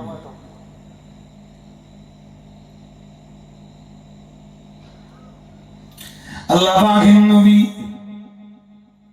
মক্কার বর্ডারের কাছাকাছি চলে গেলেন। শেষ পর্যন্ত হুদায়বিয়া নামীয় জায়গায়, ওখানেই কুরাইশরা বাধা দিল, আল্লাহর ঘরে ঢুকতে দেবে না। আল্লাহ পাকের রাসূলের সাথে ওখানেই কুরাইশদের একটা সন্ধি হলো, সন্ধি। ইতিহাসের পাতায় যে সন্ধিটার নাম হুদায়বিয়ার সন্ধি। নাম কি? আমি অনেকবার মক্কাতে গেছি, হুদায়বিয়ায় যাওয়া হয়নি। এবছরে হুদায়বিয়া না দেখে বাড়ি যাব না। যেখানে সন্ধি হয়েছিল আজও সেই জায়গাটা ঘিরে রাখা আছে। সেখানে একটা মসজিদ আছে, ওই মসজিদ থেকে হাজিরা ইহরাম বেঁধে উমরা করে।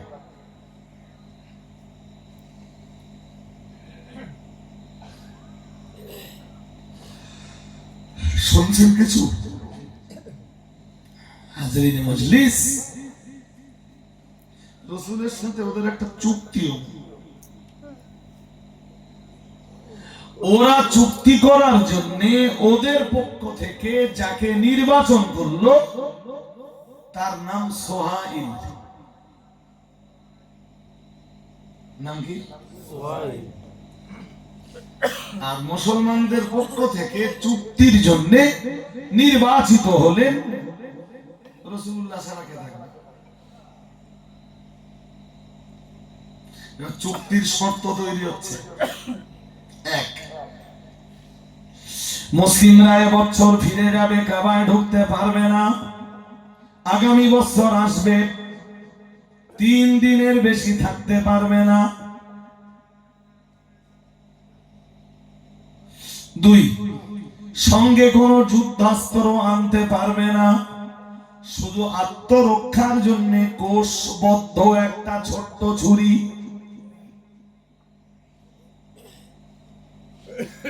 3, মন দিয়ে শুনুন।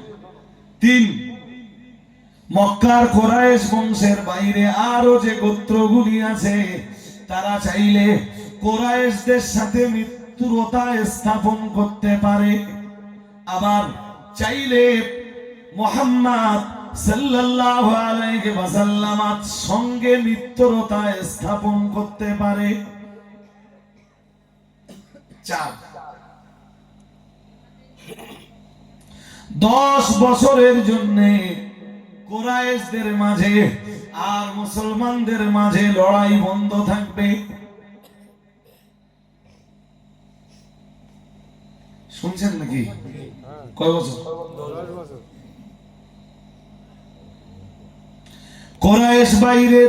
কোরাইশ গোত্রের বাইরের যে গোত্রগুলো আছে তারা যদি কেউ কোরাইশদের সাথে বন্ধুত্ব করে, মুসলমানরা তাদের সাথেও যুদ্ধ করতে পারবে না। আর কোন গোত্র যদি মুহাম্মদ সাল্লাল্লাহু আলাইহি ওয়াসাল্লামের সাথে বন্ধুত্বের হাত বাড়ায়, কোরাইশরাও তাদের সাথে যুদ্ধ করতে পারবে না।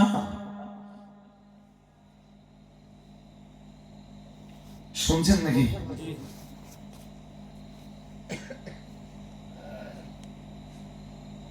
জানি না সবগুলো মাথায় যাবে কিনা,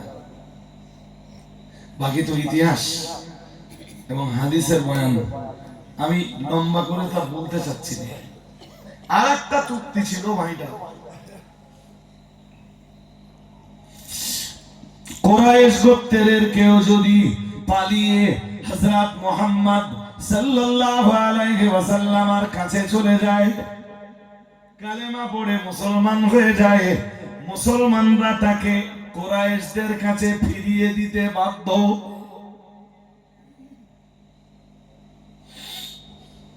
খুব মন দিয়ে শুনুন। মক্কার কোরাইশদের কেউ যদি পালিয়ে লুকিয়ে মুহাম্মদ সাল্লাল্লাহু আলাইহি ওয়াসাল্লামের কাছে যায়, মুহাম্মদ সাল্লাল্লাহু আলাইহি ওয়াসাল্লাম তাকে ফিরিয়ে দিতে, মদিনা থেকে কোন মুসলিম যদি লুকিয়ে আমাদের কাছে ফিরে আসে, আমরা তাকে ফিরিয়ে দিতে বাধ্য নই। ধরেন চুক্তি শেষ,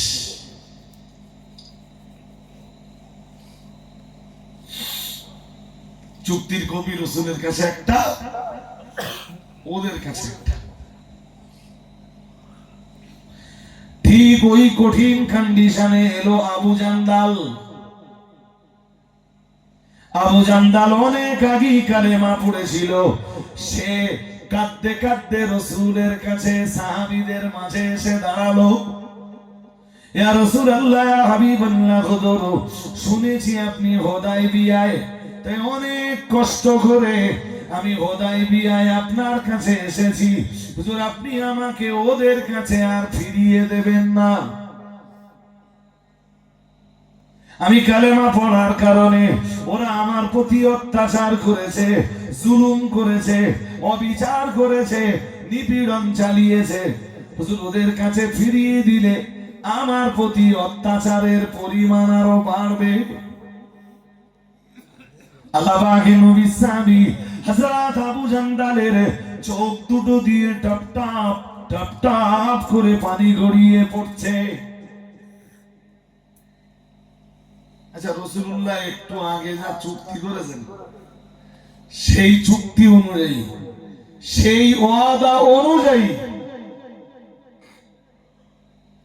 রাসূল তাকে নিজের দলে নিতে বাধ্য না ফিরিয়ে দিতে বাধ্য? ফিরিয়ে দিতে বল, ফিরিয়ে দিতে বল। আর সাহাবীদের মন কি বলছে জানেন? কি বলছে জানেন? বেঁধে যায় যাক।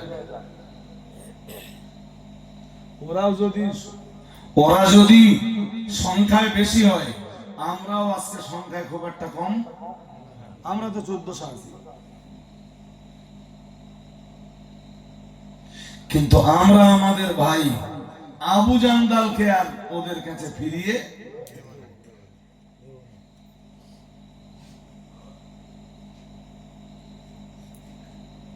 আর আবু জান্দালও কাঁদছে। আল্লাহ পাকের নবী সাহাবীদেরকে বললেন, শান্ত হও ও সাহাবীরা, শান্ত হও।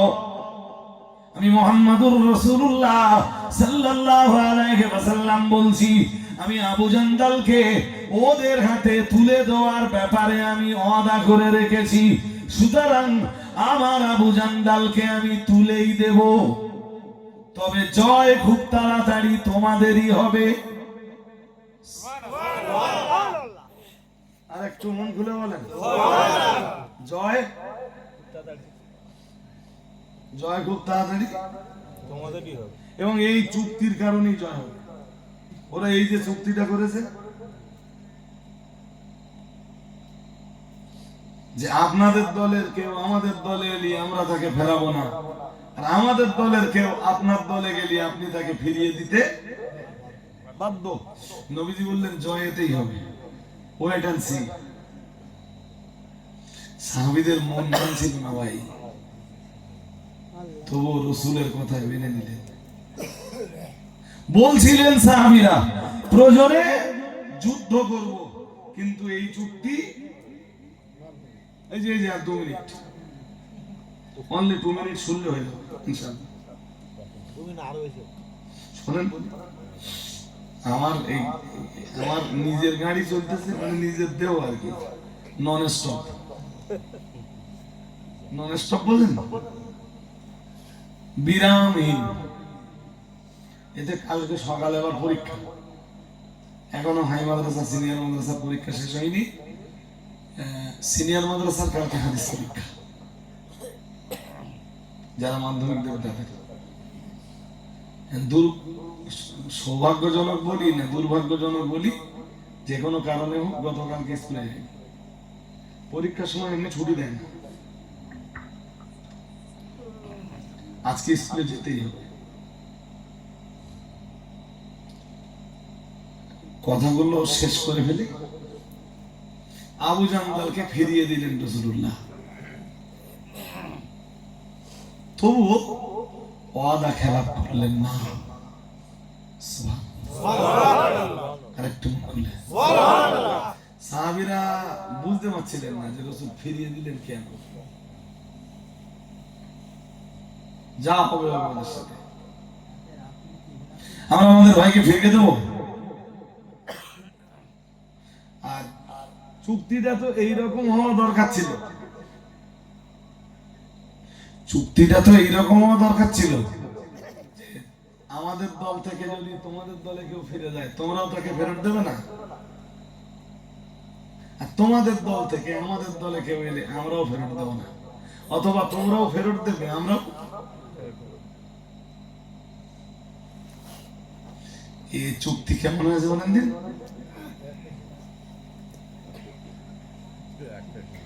বাংলাদেশ থেকে যদি কোনো হিন্দু আসে, সে ভারতবর্ষের নাগরিকত্ব পাবে, কিন্তু কোনো মুসলমান আসলে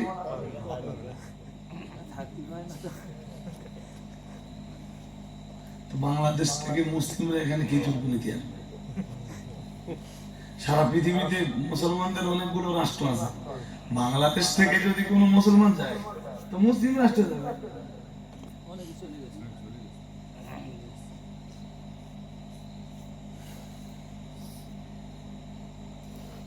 কথা বুঝতে পারেন, যে সময় ভারত বাংলা ভাগ হয়, বহু মুসলিম ওপারে চলে গেছিল, শুনছেন, আর বহু হিন্দু এপারে।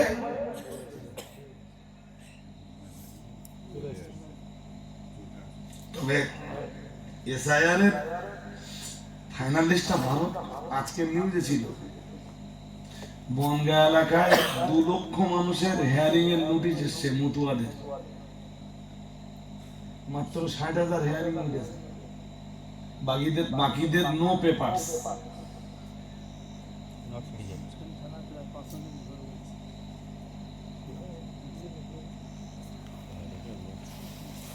না ও নট ইন্ডিয়ান সিটিজেন যাদের লিখেছে, ও তো বদমাইশি করে লিখে পাঠিয়েছে, ও আটকাতে পারে না।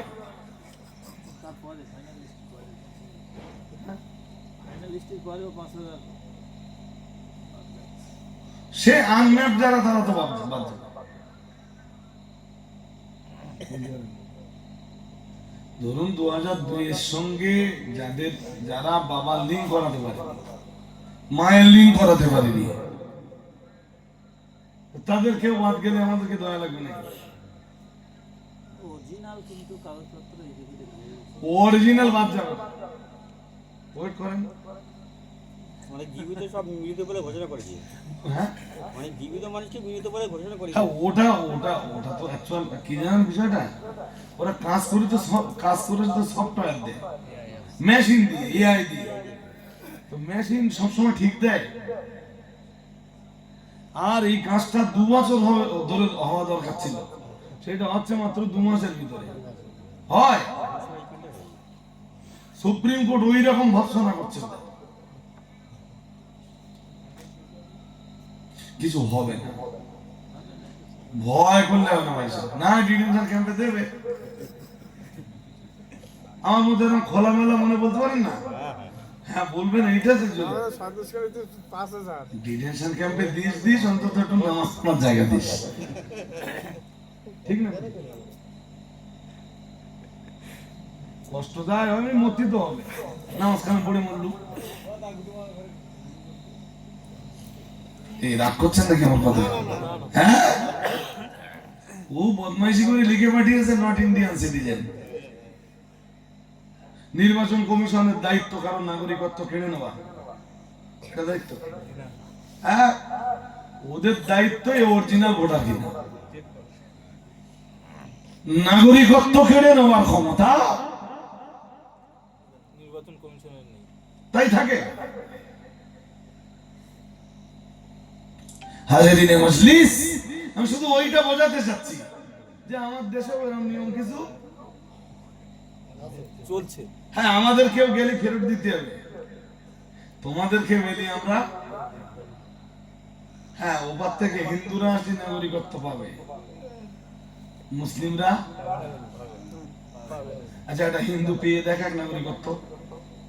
সিএ হবে, সিএ। সেই সিএএ এর নিয়ম কি জানেন? জানেন? তাহলে কথা বাড়ান কেন? কেন কথা বাড়ান? অসমের কটা লোক সিএএ তে নাগরিকত্ব পেয়েছে, বিহারের কটা লোক সিএএ তে নাগরিকত্ব পেয়েছে, পেয়েছে কেউ? জানা আছে? হ্যাঁ, ওগুলো বিজেপির ফাও বলি।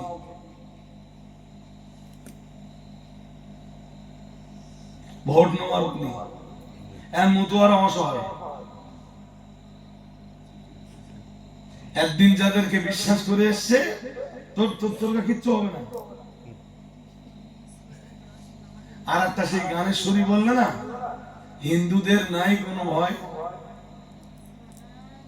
শোনেননি বোধহয়? হ্যাঁ, সে বললে হিন্দুদের নাই কোনো ভয়। আমার বক্তব্য একটা জায়গায় ভাই, যে অরিজিনাল কোন নাগরিক যেন হিন্দু মুসলিম সে যেই হোক, যার ভারতে জন্ম, সে যেন নাগরিকত্বের তালিকার বাইরে না যায়, তখন কষ্ট হবে। ভাই শেষ করবো 4:51। শুনুন,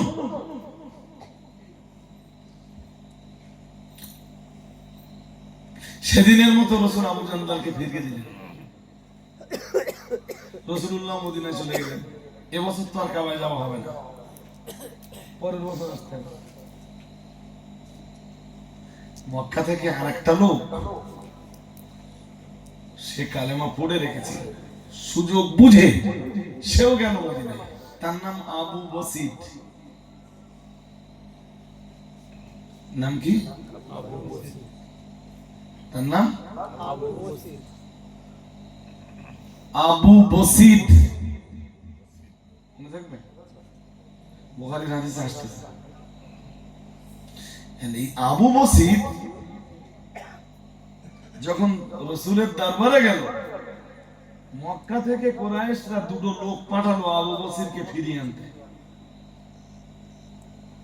আর তারা দুটো চলেও গেল। আর আবু বসির একদম ঠান্ডা মুন্ডা মতো, গায়ে শক্তি আছে। আল্লাহ পাকের নবীর দরবারে আবু বসির যখন গেল, কে তুমি? আবু বসির বলল, হুজুর আমার নাম আবু বসির। মক্কা থেকে এসছো? জি। ওরাও চলে এসছে আবু বসিরকে নিতে। হুজুর এই আবু বসির আমাদের মক্কার লোক, আপনার কাছে এসছে, আপনি চুক্তিবদ্ধ আছেন, আমাদের কাছে তুলে দেন। সাহাবী আবু বসির বললেন, হুজুর আমাদের প্রতি দয়া দেখান, আমার প্রতি দয়া দেখান। রাসূলুল্লাহ বললেন, দয়া দেখানোর মতো কোন জায়গা নাই, আমি চুক্তি ভাঙতে পারবো না, ওয়াদা ভঙ্গ করতে পারবো না। সুবহানাল্লাহ। আবু বসির বললেন, হুজুর আপনি না রাহমাতুল লিল আলামিন? বললেন, ইয়েস। আমার এখন কিছু করার নেই। আবু বসিরকে ওই দুজনের কাছে তুলে দিলেন। আবু বসির ভালোই যাচ্ছে,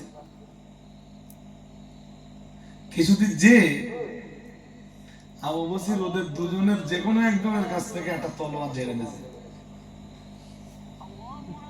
বুঝতে পারেননি? এই যা তলোয়ার ঝেড়ে নিয়েছে, ওই তলোয়ার দিয়ে পুরো গর্দান উড়িয়ে দিয়েছে। আর একটার গর্দান যখন উড়িয়ে দিয়েছে, আর একটা তখন দৌড়চ্ছে। দৌড়বে না?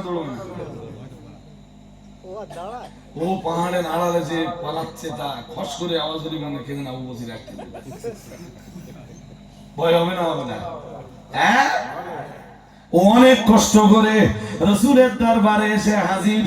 ইয়া রাসূলুল্লাহ, ইয়া হাবিবাল্লাহ, হুজুর আবু বসিরকে আপনি আমাদের হাতে তুলে দিয়েছিলেন, কিন্তু আমাদের একজনকে আবু বসির জাহান্নামে পাঠিয়েছে।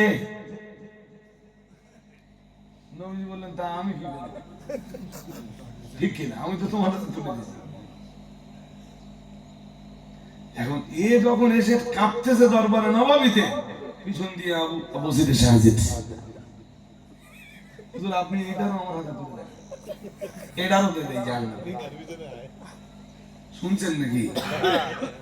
হ্যাঁ, হুজুর আপনি আমার হাতে তুলে দেন।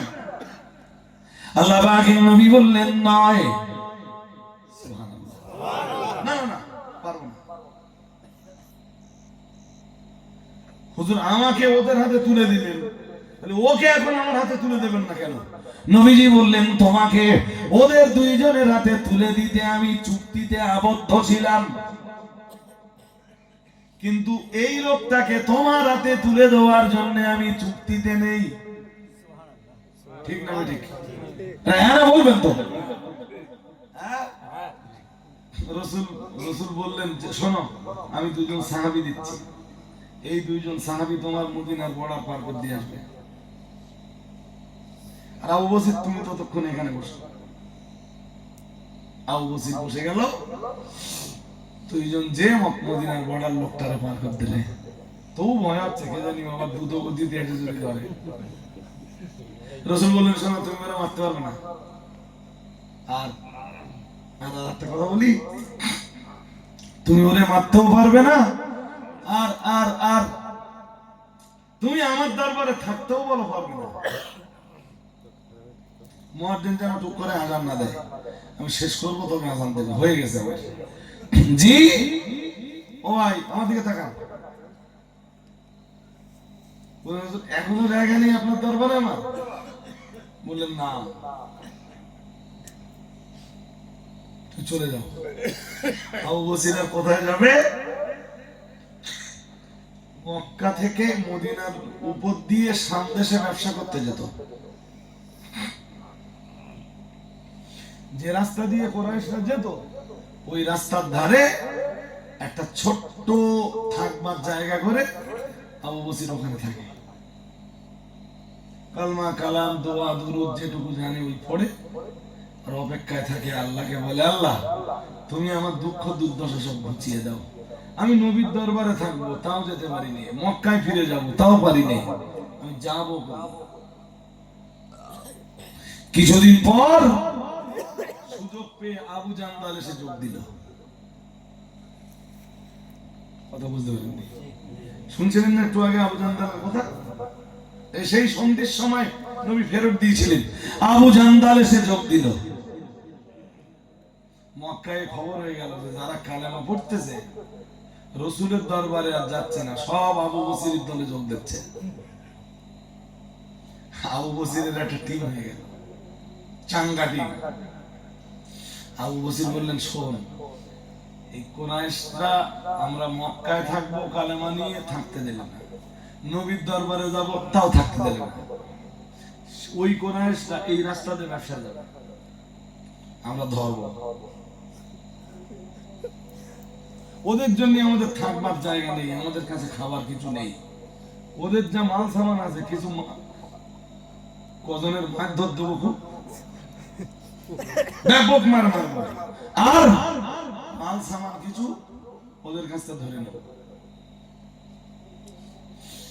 মক্কা থেকে শামে যাচ্ছিল, অথবা শাম থেকে মক্কায় আসছিল কুরাইশদের এক কাফেলা।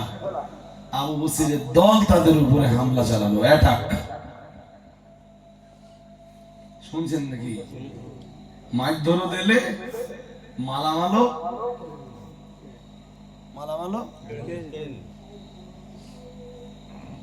আপনি কি ভাবছেন এটা দোষের? হ্যাঁ কিনা কিছু বলেন না, এটা অন্যায় ওদের। হ্যাঁ, ওরা এতদিন ধরে ওদের প্রতি সন্ত্রাস চালিয়েছে। ওরা তো এখন বাঁচবার জন্য ওই রাস্তা বেছে নিয়েছে। জি, ওই কাফেলা মক্কায় ফিরে গেল। কুরাইশদের প্রতিনিধি দল এসে বলল, হুজুর, ওই যে চুক্তিটা ছিল যে আপনার কাছে কেউ ফেলি আপনি ফেরত দেবেন, ওই এবার থেকে আর ফেরত দিতে হবে না। সুবহানাল্লাহ বলেন। আর একটু মন করে বলেন, যেদিন চুক্তি হয়েছিল নবী কি বলেছিলেন? ওয়েট এন্ড সি, অপেক্ষা করো আর দেখো। ভাই, আজানের সময় হয়ে গেছে, এখন হয় 2-3 মিনিটে। মাদ্রাসার জন্য 1000 কোটি টাকা দেন। আমি 1 নম্বরে কার নামটা লিখবো বলেন? দেন, আমি জানি। নাম কি? মা বেঁচে আছে?